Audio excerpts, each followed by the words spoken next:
Assalamu alaikum wa rahmatullahi wa barakatuh, everyone. Thank you for joining me on Youth Matters once again. Unfortunately, for this episode, my guest could not make it. She got occupied with some work.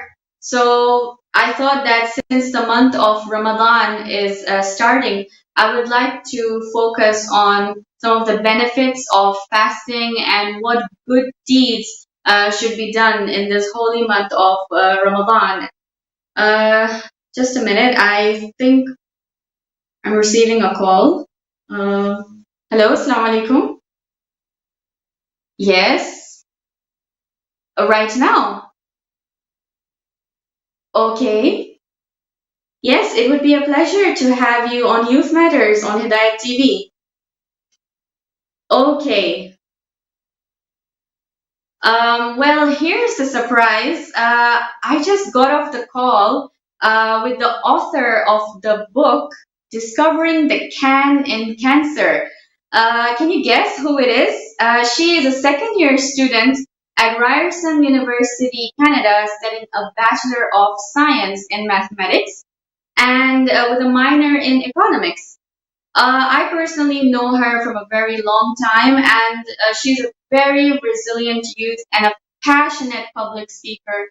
And one of her major highlights include that she has given a TEDx talk on the TEDx platform. So, without much further ado, I would like to welcome the one and only Muhaimina Jan Mohammed. Assalamu alaikum warahmatullahi wabarakatuh. Muhaimina, how are you? Alaikum salam, Sakina. I'm good. How are you? I'm fine, alhamdulillah. Welcome to Youth Matters. I am so excited to have you on our platform. It is an absolute pleasure and an honor having you come here, join us to share your raw story about witnessing a roller coaster of emotions and putting your perspective out there to inspire people in believing in things that are simply impossible. That's right. I would just like to tell you all that Muhaimina is one of those rare youngsters who has witnessed seeing her own mother struggle and battle through breast cancer, and yet she made it as a survivor. So kudos to her mother that she is a survivor of breast cancer. And first questions first, Mohaimina, how and when did you find out that your mom had cancer? So, as we know that the month of Ramadan is coming up, it was just like this month, the month of Ramadan in 2016, just 2 days before the Eid that we're all super excited for, before even the month starts. So it was that day when we found out that mom has been diagnosed with cancer. You know how us ladies take so long in preparing for Eid, the mehndi, the shopping, the fun, the excitement. So that was what my sister and I had to do. We're going to apply mehndi for Eid. And on the way home, we got a message that you guys need to come home really fast. And whenever we get a message like that from mom, it's supposed to be something very serious because mom would never message something like that. And as soon as we walked into the house, like my dad and my brother were sitting on the table, like both of them were utterly disappointed. I could see dad almost in tears. Mujahid was really scared. And we knew that there is something's wrong. So prior to that, we had an idea because mom had gone for a biopsy. She found a lump in her right breast, so she had gone for a biopsy for that. So we knew that like there's something happening, but no one can ever imagine that it's going to be cancerous, like we didn't think that something like that's going to come. We were just doing it for precaution. After that, when we got home, we're seeing everybody, and I ran to my brother. I love teasing him because he hates the smell of mehndi. So I just like going to him and like, yeah, smell, this is mehndi. And like he never reacted or responded back to me. And I was like, nah, this is not him. This is not how he is. And then dad couldn't do it. So mom made me and Farhana sit. She told us that there is something that's happened and we need to be strong. Imagine the person who has the cancer is telling us that you need to be strong. Yeah. And My God. So great, exactly, mashallah. yeah, alhamdulillah. So then I told, look, this has happened. My reports are not good. And we have a lot to do. We have a lot of decisions to make. And this is the point where I need all my children to be with me and to be strong and to encourage me. And I was just a 16-year-old girl, and I just started to cry. Like I knew I had to be strong, but at that point you just don't think of anything, you know? You just want to cry it out. So I cried, and it was such a day when I was super excited because Eid is something that always excites me. And in just a moment, all of the excitement just went away. And that's how we found out that mom was diagnosed with cancer. And I still remember the day like it was yesterday, 4th of July. And the whole house was a mess. You know, when something happens to like the mom of the house, it's like everyone's gone, you know? So it was really crazy to find out about your mom having cancer, and especially when she's a young and she was a very active and a healthy woman, and then you see such a thing happening to her. So it was a bit disappointing, but alhamdulillah. I mean, I must be like asking you this question. Like, it must be very difficult for you to digest the fact that, cancer is a very serious thing. And in many cases, it has led to deaths as well. I wonder what was running through your mind at that time. You know, when I was 16 years old, I'd only ever heard about people getting cancer, or in my biology classes where we learn about cancer and all these things. So I had never had a first-hand encounter in such a thing. And it just came to me like a shock. Like, I mean, these things don't come with invitation, of course, but it was it was totally, I was really shocked it happened. So as a 16-year-old girl, the first question I asked my mom is, are you going to die?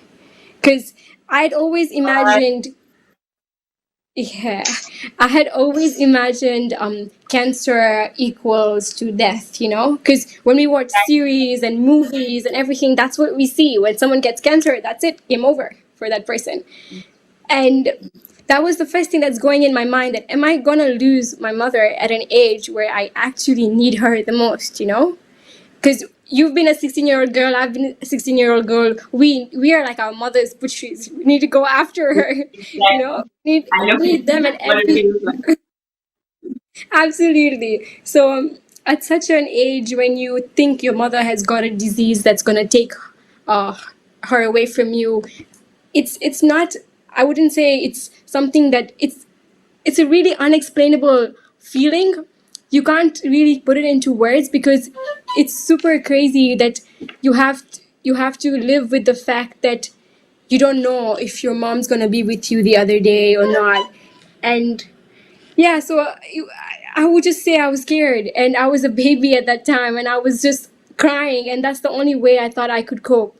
But today, sitting here, I'm going to say that anyone, any girl, any son, daughter, whoever encounters such a situation, do not react like how I reacted, because it only brought my mother down because she had to take care of herself and of me. So it was really a disappointing reaction. So I would tell anyone who's going through this, do not react like how I did. Just take it Yeah. positively, because cancer is not equal to death. So I was, in short, I was. So tell me this, what part of your journey inspired you to become an author during this process? So Sakina, this thing that I just told you about 4th of July is just a tip of the iceberg. You know, there was a whole journey that happened. So I'll start from where it happened, and I'll tell you what helped me to write the book. So when my mom was diagnosed, 4th of July, I thought that it's going to be a one-off thing. Mom will be in the hospital for about 10 days or something like that. And then she'll be back home and we'll be back to our normal routine. Everything will be fine. Everything's going to be okay. It's just a matter of just a few days. But when I realized that this is going to take months, to be exact, it took 10 months of serious treatment every single day with her chemos and her radios. And I think every part of that 10 days made me want to write this book, because every part of that 10 months made me want to write this book, because every day I learned something new. Every day I just knew that a part of me is changing. I was a totally carefree girl. I would walk in the house and throw my bag in one area and like my socks in the others, and I was totally that teen girl who Typical had of any no teenager. I was completely crazy. I had no sense of responsibility. And overnight I was thrown up with everything to do. Like I had to do every single thing. So that change in me, that maturity that I got in my 16th year is what made me want to write this, because I wanted to tell people that you need to know when you have to get serious in your life and when you have to mature, and it's okay to mature at a young age. You can't just sit and say, I'll get to 19 years old, 20 years old, I'll get there, I'll mature. We have that mentality, but no. And Exactly. a very specific incident, I would say, that inspired me to write this is the day when my mom, she was going through her into her operation theater for a mastectomy. She had to go through a mastectomy, the removal of her breasts for that had the cancerous part. She went into that theater smiling. She was telling us, "Why are you crying? What's wrong with you guys?" That positivity she had throughout her journey. Sakina, in these 10 months, my mom only cried twice. Oh my goodness. My God. And that inspiration, that positivity, I just wanted the world to know that, look, if she can do it, if we can do it, if I can do it, then you can do it too. So that's what inspired me into writing this book, to help every individual out there. You might not be facing a situation like I did, that my mom got cancer. Maybe it might be another kind of situation, another kind of illness or any hard situation. But you should always know that when you keep Allah in front of you, and you know that whatever's happened is because He's wanted it to happen, and He knows that that's best for you to happen at this time, then you're good. The moment I Very accepted true. that, yeah, the moment I accepted that is when I believe that, you know what, Mohammed, this is out of your hands. All you can do is be there for your mother. That's when I became a mature girl.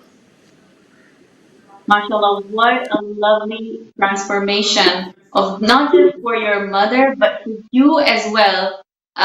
Turning from that probably the typical teenager Muhaimina into that matured Muhaimina. And the way you said, I mean, having that faith in Allah, Allah really pushes you. He gives you that strength to you, because He knows how much strength can an individual bear. He even mentions it in the Quran that He will not test anybody with a burden more than they can not bear with, right? So, Alhamdulillah, this is one Absolutely. of the miracles of Allah Subhanahu wa Taala. Yes, very much. In case all of you did not know, and earlier I did not specify very well, Muhaimina has been on the TEDx platform. She's a motivational speaker as well. And in the month of March 2017, she gave a talk on three stories of failure, why we give in, where she wanted to break the mindset of people believing in the saying that the third time is always the charm. What would you like to say on that, Muhaimina? So before I begin by saying that, I want to tell you all that being on the TEDx platform was one of the biggest dreams I ever had. So when I got that opportunity, I just wanted to exploit it in every manner I can. And How old are you? How old are you? at that time, I was 19. was just 19. Wow, that's a huge Yeah, opportunity. Alhamdulillah. So at that time, I just wanted to exploit this opportunity I've got. Just take it all and do it. And I chose this topic because I've met a lot of youth. I've met a lot of people my age, and they have this mentality. If I do something the first time, if it fails, it's okay. I'll go to the second time. If I do it the second time and I fail, no worries. I'll go to the third time. But if I do it the third time and I fail, that's all.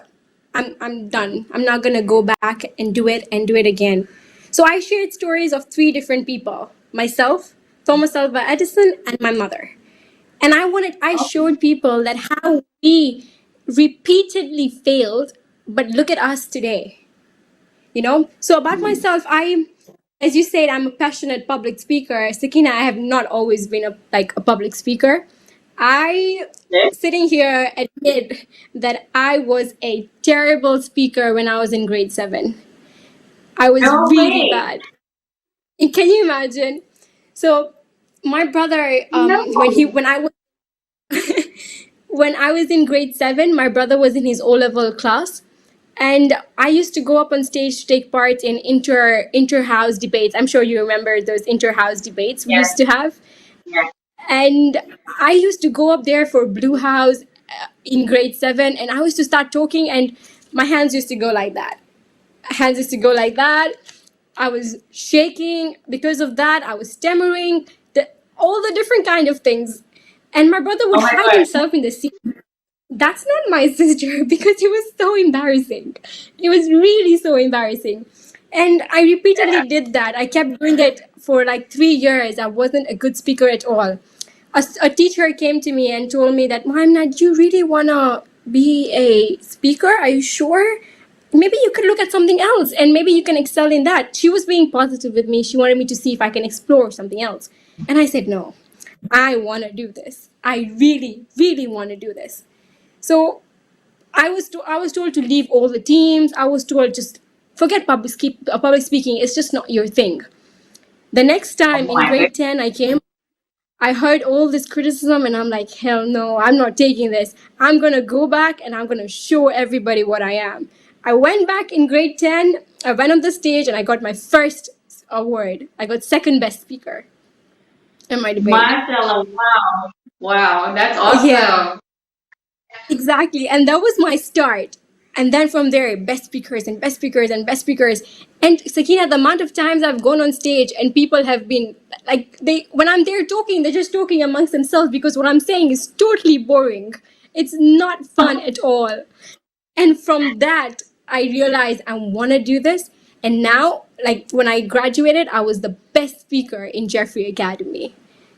So Wow. it's all I That wanted. is That's what I something. wanted. Alhamdulillah. That's what I wanted to tell everybody, that it is okay to fail. It is fine if you're not getting the results that you desired to have at the beginning. It's just that the effort and the will to do it, it's what matters. Even if you're failing 10 times, 20 times, 30 times, 40 times, it's okay. One day you're going to get it.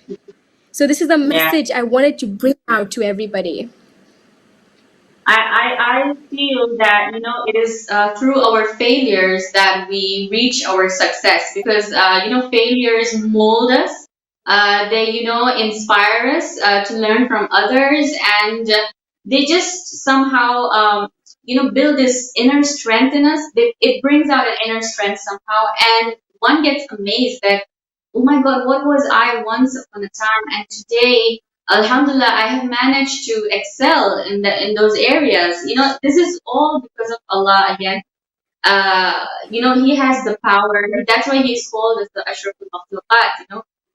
He has blessed Absolutely. us with the intellect, exactly, and skills. So, if you can do it, anybody else can do it. The way you mentioned that, you had a Exactly. stage fright, but mashallah, look at you today, like you giving a talk on the TEDx platform where inspirational and motivational speakers come on to talk about their stories. So I think that is something huge, and I really commend you for that, mashallah. You're doing a great job.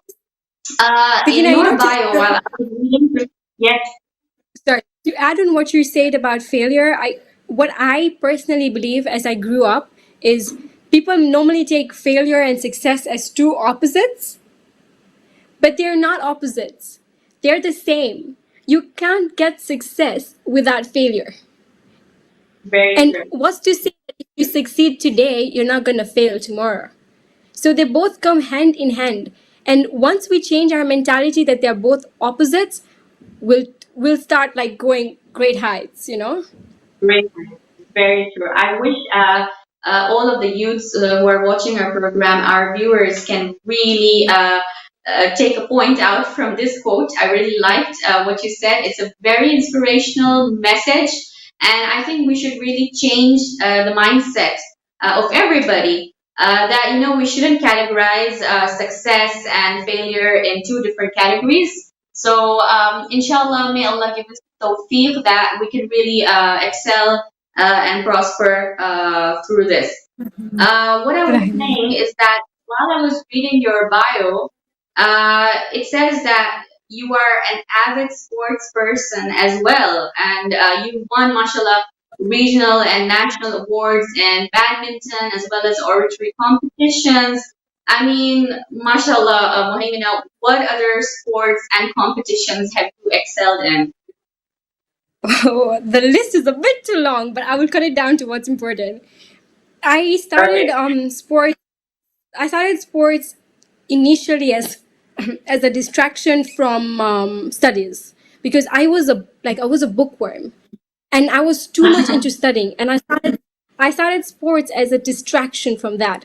So in our school, Alhamdulillah, we got all the different kinds of sports: netball, football, rounders, badminton. I even played rugby. So athletics, all these kind of things. So Alhamdulillah, I got to take part in all these sports, and it helped me grow because when you play sports, you learn so many skills. Like you have to be a team player. You have to listen to everyone. Like I was a captain of many teams, so that helped me grow as a person, not only on the field but outside the field as well. So that's one place I really excelled. And a good example to that was our ladies sports festivals. I took part in two of those, and those were so exciting, so motivating, and I think it's what made me love sports. The way we used to train, the discipline we learned over there was amazing, and it was really great to do all these different kind of sports. And alhamdulillah, I got many awards in that. I remember my first lady sports festival, it was here in Mombasa. I was playing soccer versus Arusha, and I I remember scoring 5 goals or something like that. And like we won that game so well. And that was like my time when I said, "Oh, this is what I want to do. This I enjoy this." And then I just went on to do all the different sports. My badminton inter counties and all were during my mom's cancer. So when my mom was diagnosed, that year I had nationals and regionals, and I actually at first I backed out of all of that because I thought I need to take care of my mother, and then I realized that doing these things it's what going to make my mom happy. Being at home is not going to solve her cancer, but what's going to solve her cancer is giving her happiness. So very I true. went on and all things. Apart from sports, I took part in a lot of public speaking, oratory competitions, the Lions debate competitions, and I have over 25 Best Speaker awards. And just to bring out a point that I was terrible at first. So if I can come Wow, from terrible I can believe there, that honestly.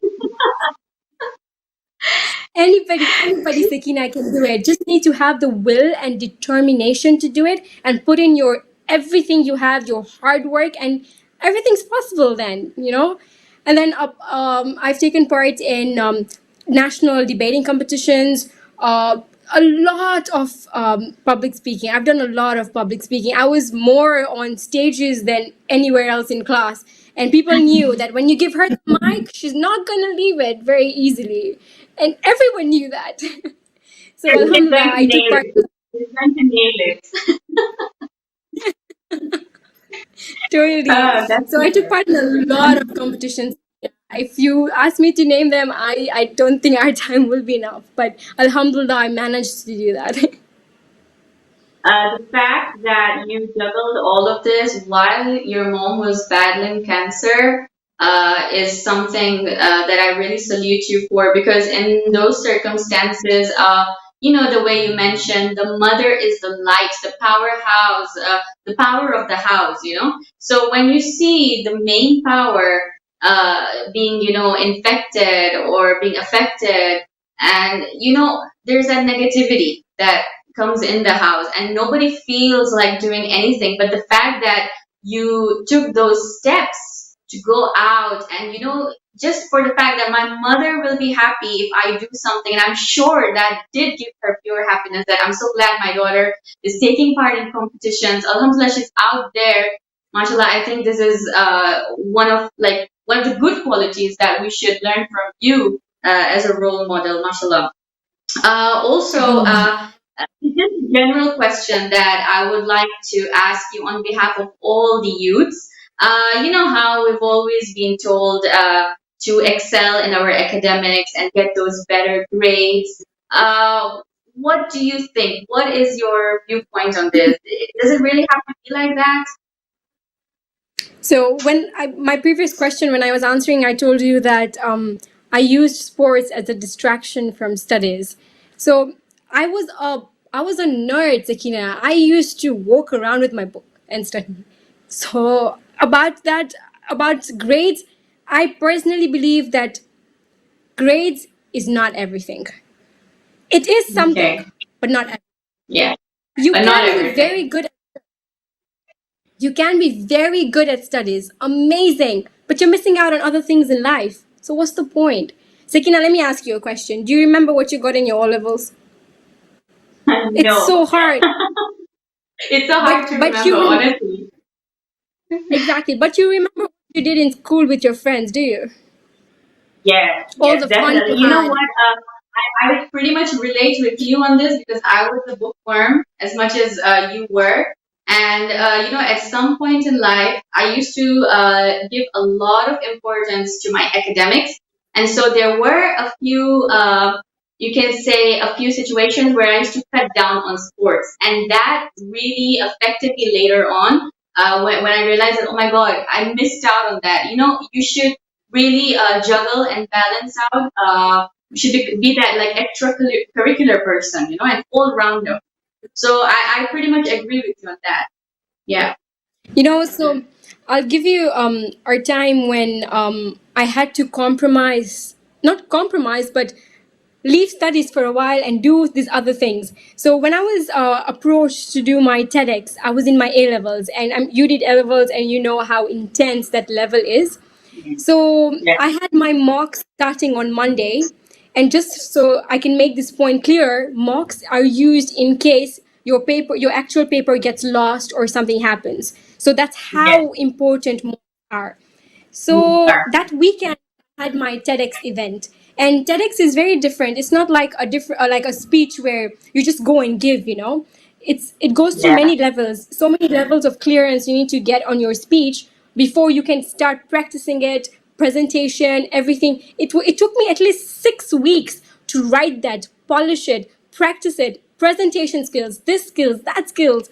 It was a lot, and honestly, it was time consuming. Okay, and it was during my mocks, and I was one day sitting in a class with my friends, and we were doing past papers, and I was lacking behind in doing past papers. So a friend of mine tells me that, Mohammed, you've done so many public speaking events, you've got so many awards, let this one go.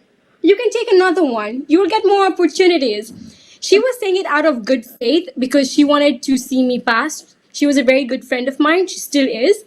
And I went back home, I was scared, and I'm like, am I compromising my education for TEDx? And then I thought that this is my lifelong dream. It's okay to Exactly. not get 100% on the test and get a 90% on the test, but do a TEDx event. It's okay to get you are the same individual as anybody else, whatever grade you get. So I said, you know what? I'm gonna give everything I have to this TEDx. After that TEDx event on Saturday night, I remember Sunday, the whole day I was studying. The whole day I dedicated to studying. Monday, I went to do my mock, and Alhamdulillah, I got such a high grade that I was like, look, I focused on what was important. I did it. Then I went to another thing. I did that. And Alhamdulillah, I managed to do everything. I got everything at the end. So True. Let me just people add say that, something over here. This yeah, is about prioritizing. The key is to prioritize yourself. If you prioritize your schedule and your plans, then you can achieve success in all of them. That's what personally my experience as well, and I think you could say the same. I feel like also planning. People feel that they have so much to do. Unless you plan and know what you're gonna do, you can't like do everything. People ask me, Wamna, how can you juggle? You're here at this minute, and the next minute you're there, and the other minute you're there.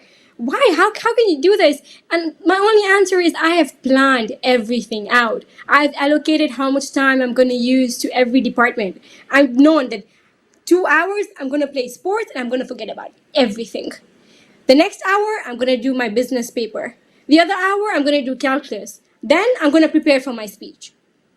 So I have Wow, everything that's planned out. awesome. Yeah, that juggling can only be done if you know how to plan. And that skill of planning is something I feel all our youth should learn because that's going to help us do more and more and more. Also, I would like to add a very important fact about Muhaimina, that she has also participated in Quran competitions held by the Africa Federation AFTAB, where she has secured great ranks. And I'm sure all of you know how challenging Marifa competitions are, where you have to memorize verses of the Holy Quran and interpret their meanings along with the tafsir and the translation as well. Muhammad, tell us, how do you juggle with this as well? So Marifa was something that really interested me in 2016. It was the first time I took part. And if you took note that 2016 was the year when my mom was diagnosed with cancer. So my first competition was during my mom's cancer. She was diagnosed in July and the competition in August.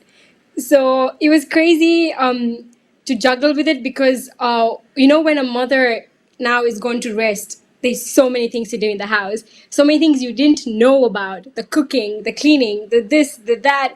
So many things come out that you don't realize that your mom used to do. And my whole day used to go in that, and it was so hard for me to focus on this because at such a time you're even conflicted because you're questioning why such a thing is happening to you, and then you're going to the Quran and you're learning verses and all these things. So it was all happening together with me, and I think I found it's this competition that probably saved me because so many verses I found in the Quran that were telling me to be patient. They were telling me to be like everything that happens is Allah's will. A leaf from the tree does not fall without His permission. So that is why I went on with the competition because at first I was gonna leave out. So when I did the competition, Alhamdulillah, I managed to secure first position. But that was mainly because I had started to prepare from a really long time ago. And that's the whole main part of juggling because when you juggle, you need, as we said, planning. You need to know what you're going to do. So I decided I'm going to do 2 verses a week for as long as it takes. And I prepared, I made my notes, I got everything ready on time. Again, planning is what helped me juggle through. And these Marifa competitions in themselves are so interesting because they teach you what you wouldn't know otherwise. We go to madrasa, we do all these things, that's perfectly fine. But these verses from the Quran teach you on a very different level because you're going in depth on every verse. So Alhamdulillah, I managed to juggle Marifa as well with a lot of planning. I had to plan my days, my weeks, everything was planned for me. So Alhamdulillah, I went according to my plans. Again, there's one thing that I'd like to note over here is many people do make plans, right? But the Yeah. problem is it's hard for them to go according to that plan. We make our timetable. Let's say I say I'm going to study today night, I'm going to study calculus, but I got so lazy. I mean, I made a plan, but I got lazy. So that's another thing. Be very consistent and very religious with what you're doing. So Alhamdulillah, with all this, I managed to even juggle Marifa, and I do it again because it's a wonderful category, and I really encourage our youngsters to take part in this category. It's hard, it's very hard, but it's very good. Thank you so much, Muhammad, for sharing this with us as well. Inshallah, may our youths get inspired to learn so much from the holy book of the Quran. There's so much knowledge in it, and mashallah, I would like to say, like I'm just like wow at your intellectual level. You juggle the academics, you juggle sports, and then you juggle Quran. Mashallah, you're just an all rounder. I would like to ask you that I think currently you are pursuing your second year at Ryerson University, but I hear that because of the lockdown, the COVID lockdown, you are teaching as an assistant teacher of mathematics and English in your hometown, Mombasa, right now. So, wow, that adds as another profession of teaching. Wow, what other talents are you really missing out on? So, because of the COVID-19, have been here, and it's been crazy. But Alhamdulillah, as you know, I'm not someone who can just sit at home and study. I needed to do more. I couldn't just be on my Zoom classes. I wanted to do more. So I decided, as per a university student, you need to have some experience before you graduate, right? So I said, why not do it here? And I went to Jeffrey Academy. Alhamdulillah, I applied to be an intern. They accepted me immediately. They gave me a good class, the year fives. I taught them mathematics, English, sometimes stepped into other subjects as well. And I was working with them for 4 months, and I was like, wow, Sakina, I saw those kids, and I'm like, we weren't like this when we were small, and these guys were so good, and they were teaching me things. I was so happy to be there because I was learning something every day. That's the advantage of working with kids. They're I, the I never thought. technology kids. These are the technology kids right now, the new generation. Absolutely, absolutely. We didn't know any. Oh, I when I was teaching in class, there was once I couldn't figure out how to, use something, and my student comes up to me and is like, Miss Ma'am, now wait, I'll do it for you, and he just continued doing it. And I'm like, okay, I didn't know that, and yeah, so I like to be in places where I can learn as well as give people what they need. So I was teaching them math and they were teaching me other things. And it was a learning process. And Alhamdulillah, I'm still going on with it.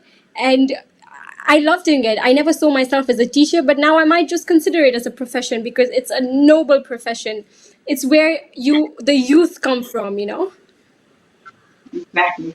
Okay, I'm addressing this question so that youths can get the picture and idea about what really goes on into book publishing. There's so many steps and routes, but you never know what's the right route, right? So, can you give us a brief roadmap on how you published your book?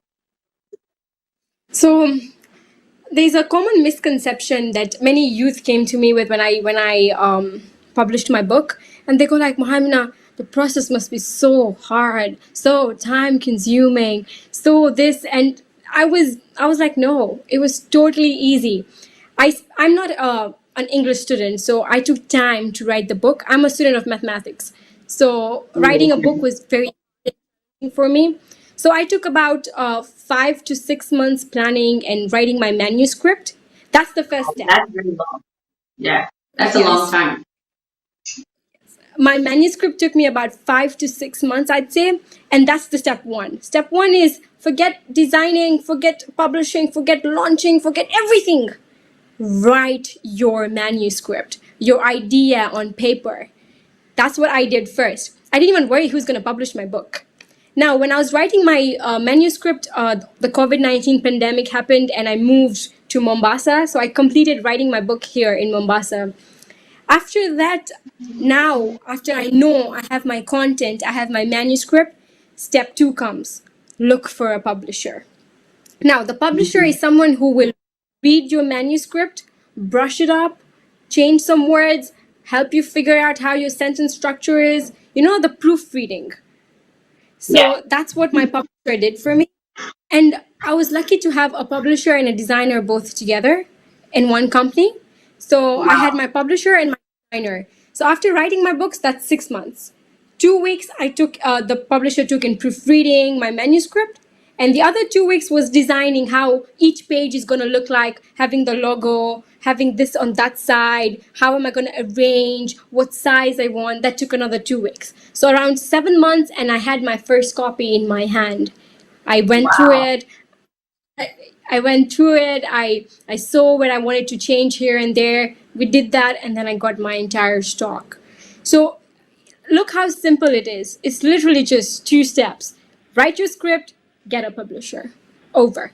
Game over. Now, step 3 would be now launching. That everyone has a very different way of launching. Some people do it online, some people do it worldwide. But I wanted to do my launch here in Mombasa. It's where everything happened, It's where the emotional attachment is. So I wanted it to be here. I got a lot of offers from people in Tanzania and other places that say, you know what, just come and launch your book here. But no, I wanted to do it where my home is. So it's a very easy Hometown. roadmap. Yes. The roadmap is super easy. Write your manuscript, get your publisher, get your designer if you do not have them together, and go for it. That's it. It's not a hard task at all. What will be I think you challenging were right. is, Yeah. yeah, What's challenging? what what we could do. What the challenging part is basically writing, because you need patience to write it. I I was was going to very mention that impatient. it took you almost 6 to 7 months, 5 to 6 months, did you say, or 6 to 7 months just to Time to write the content. That requires a lot of patience. I mean, who can wait?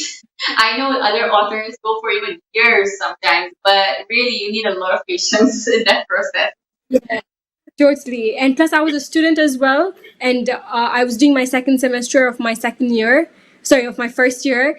And it was like my first year, so I just wanted to focus a lot. And Yeah. writing my book and studies and everything, it took me a little longer, but it's okay. The wait was like absolutely worth it at the end of the day. I got to do it in my own home. What about, let's talk about the costing of your book, like how did you manage to market it and sell it out to the larger audiences in the UK, US, Tanzania, Kenya, and all the way to Canada? Wow, how?